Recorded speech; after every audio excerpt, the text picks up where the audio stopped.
bah, pas grand-chose, hein, bien évidemment, il n'y a pas grand-chose à se mettre sur la dent, parce qu'on ne va pas se le cacher, quand même, on s'est pas mal ennuyé au Groupama Stadium lors de la réception de Montpellier. Première action, c'est le jeune Aouar qui se procure une occasion, Nico. Oui, il se procure l'occasion, comme tu dis, parce que c'est lui qui fait un grand pressing et qui récupère le ballon. Ensuite, il dribble son vis-à-vis, qui revient, il les en a un fermé, il frappe. Il ne peut pas faire grand-chose, il ne peut pas la mettre en retrait parce qu'il est au duel, il tente sa chance, malheureusement, ça ne prend pas le cadre. Mais c'est lui qui va chercher l'occasion grâce à son pressing, on le voit encore. Voilà, il défend bien et toutes ses qualités défensives. Après, il se projette, donc c'est ce qu'on appelle les phases de transition. Il passe d'une transition défensive à une transition offensive.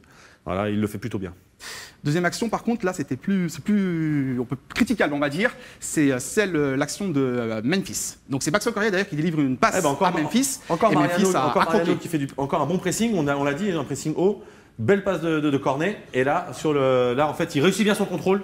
Mais je pense qu'il se précipite. On le voit, il est sur l'arrière. Il est sur les talons au moment de la frappe, et donc du coup le ballon monte. Au lieu de rentrer dans le ballon, là on le voit, il fait un bon contrôle et il est sur l'arrière. Plutôt que de rentrer dans le ballon, il est en arrière, le ballon monte. Alors, je fais des gestes, mais je suis pas habitué moi. C'est génial. Je me suis jamais retrouvé dans un but, mais... C'est comme ça, voilà, c'est ça les experts. Si vous recherchez du monde en tant qu'acteur, tu verras Nico est bien exposition. Mais il peut faire des choses. De la tribune, forcément, et lorsqu'on regarde cette action, on est agacé de voir Memphis rater. Est-ce que c'est légitime d'être agacé ou pas spécialement, Nico? Il est capable de faire mieux, il réussit son contrôle, c'est ça en fait, il fait le plus dur en faisant le bon contrôle.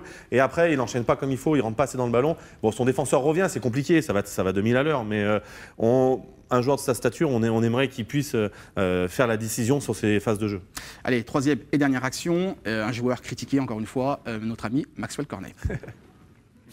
Ouais, il est au départ, là il reçoit un bon ballon. Il est au départ de l'action, mais on voit le jeu se dérouler. Voilà, il déroule pas son vis-à-vis, il échange avec Ndombele qui lui met un très bon ballon. Et il se retrouve face au gardien, il lui tire dessus, quoi. Il peut croiser, fermer au premier poteau, il peut enrouler son ballon, et on voit que c'est la finition qui pêche. Alors justement, c'est intéressant, la finition qui pêche. Pour quelle raison? Expliquer, décrypter, justement prendre un peu de hauteur sur cette action-là, au-delà des qualités de Maxwell, pour quelle raison?